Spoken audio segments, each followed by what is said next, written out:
Hay nombres que solo con oírlos ya nos dan escalofríos. Y si hablamos de casas encantadas, hay uno que se nos viene a todos a la cabeza. Amityville. Es una leyenda que se ha construido sobre dos tragedias familiares, unidas para siempre en una misma dirección de Nueva York. Esta frase resume a la perfección la fama que se ganó la casa. Vamos a ver cómo un hogar, aparentemente normal, en un barrio tranquilo, se acabó convirtiendo en el epicentro de una de las historias de fantasmas más famosas de todos los tiempos. Porque antes de hablar de fantasmas, antes de la leyenda, tenemos que hablar de un horror muy, muy real. La historia paranormal de Amityville se levanta ni más ni menos que sobre una masacre que dejó en shock a todo el país. Lo que nos muestra esta cronología es la frialdad con la que se cometió el crimen. A las 3 de la madrugada, Ronald DeFeo Jr. fue, metódicamente, por toda la casa. Primero sus padres, luego sus hermanos, de mayor a menor. Se había asegurado de que no se resistieran drogándolos durante la cena. Y su justificación después, que una voz demoníaca le obligó. Bueno, esa fue la semilla de la leyenda que estaba a punto de nacer. Apenas un año después de la masacre, entra en escena la segunda familia, los Lutz. Compraron la casa a precio de ganga, $80,000. Ellos sabían perfectamente lo que había pasado allí, pero aún así decidieron mudarse. Y fue justo en ese momento cuando la tragedia dio paso al terror paranormal. La primera señal de que algo iba muy mal llegó con la bendición de la casa. George Lutz, por si acaso, le pidió a un cura que la limpiara espiritualmente. Según contaron ellos, el sacerdote fue atacado por una fuerza invisible, salió de allí despavorido y les advirtió que no se acercaran a una de las habitaciones. Y a partir de ahí, los fenómenos se desataron, uno tras otro.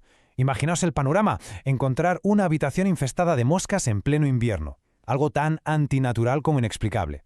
La cosa se puso todavía más siniestra cuando la hija pequeña, Missy, empezó a hablar de un amigo imaginario, una especie de entidad con cabeza de cerdo. Mientras, la casa parecía cobrar vida, puertas que se abrían y cerraban solas, un frío glacial que no se iba ni con la calefacción a tope. Y este fue el punto de inflexión, lo que les hizo huir. Una noche, George se despertó inmovilizado y vio a su mujer Kathy levitando sobre la cama. El reloj marcaba las 3:15 de la madrugada, una hora que, claro, recordaba la masacre de los DeFeo, que ocurrió casi a la misma hora un año antes. 28. Ese es el número. 28 días. Eso es todo lo que la familia Lutz aguantó en la casa. Salieron corriendo con lo opuesto, abandonándolo todo para no volver jamás. Su historia se convirtió en un libro superventas, y de ahí en un fenómeno mundial.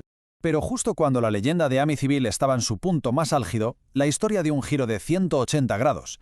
La historia de terror sobrenatural empezó a tambalearse y empezó a surgir la posibilidad de que todo fuera una conspiración muy, muy terrenal. Aquí es donde todo se enreda. ¿Y si esos 28 días de terror no fueron más que una invención, una farsa muy bien orquestada?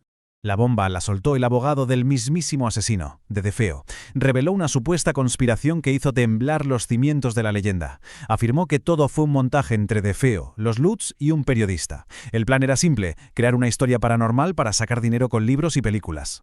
Los Lutz se llevarían su parte, el periodista ganaría fama y a DeFeo le podría servir para reducir su condena. Pero según el abogado, la codicia rompió el pacto. Todo se vino abajo por peleas sobre el reparto del dinero.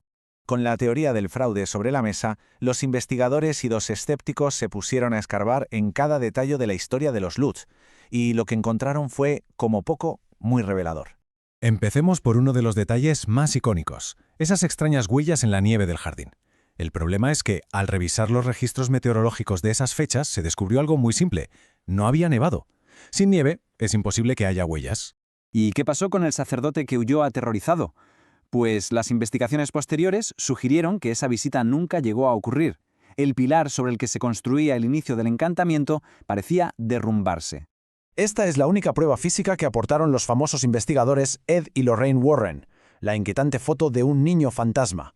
Sin embargo, los escépticos no tardaron en señalar que la figura se parece sospechosamente a uno de los miembros de su propio equipo, y que los supuestos ojos rojos no son más que un simple reflejo en sus gafas.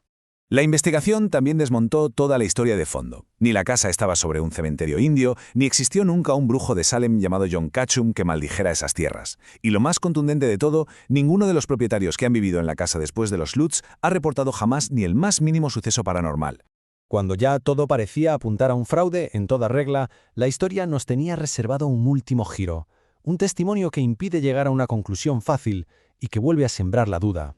Y este es el punto clave que sostiene la versión de los Lutz. A pesar de todas las contradicciones, tanto George como Kathy se sometieron a la prueba del detector de mentiras, y los dos la superaron. Aunque no es una prueba infalible, es muy difícil que dos personas la pasen si están mintiendo sobre una historia tan compleja. Años después, Christopher Lutz, que era un niño cuando todo pasó, rompió su silencio y ofreció una versión que se sitúa en un punto intermedio fascinante. Él confirma que sí, que en la casa pasaban cosas raras, ventanas que se cerraban solas, habitaciones heladas, pero asegura que el libro y la película lo exageraron todo hasta convertirlo en un espectáculo de terror. Su testimonio sugiere que quizá la afición de su padre por el ocultismo pudo, digamos, atraer o magnificar ciertos fenómenos, dejando la puerta abierta a la duda. Sea cual sea la verdad, lo que es innegable es el impacto cultural que ha tenido esta historia. Amityville dejó de ser solo una casa para convertirse en un ícono del terror en todo el mundo. Este número lo dice todo. 46. Es el número de producciones, entre películas y documentales, que se han hecho sobre el caso. Un auténtico imperio mediático que nació de aquellos 28 días de supuesto terror. El impacto de la leyenda ha sido tan real, tan tangible, que ha afectado a la propia comunidad. Para evitar la constante peregrinación de curiosos y fans de lo paranormal, el ayuntamiento tuvo que cambiar el nombre de la calle, para intentar devolver un poco de paz a los vecinos y a los actuales dueños de la casa. Y así llegamos al final, pero sin una respuesta clara. ¿Fue una de las casas más encantadas de la historia? ¿Un fraude magistralmente ejecutado para ganar dinero? ¿O quizás la verdad, como sugería el hijo de los Lutz, está en un punto medio, con fenómenos reales que fueron magnificados hasta crear una leyenda? La respuesta quizá sigue atrapada entre las paredes de esa casa.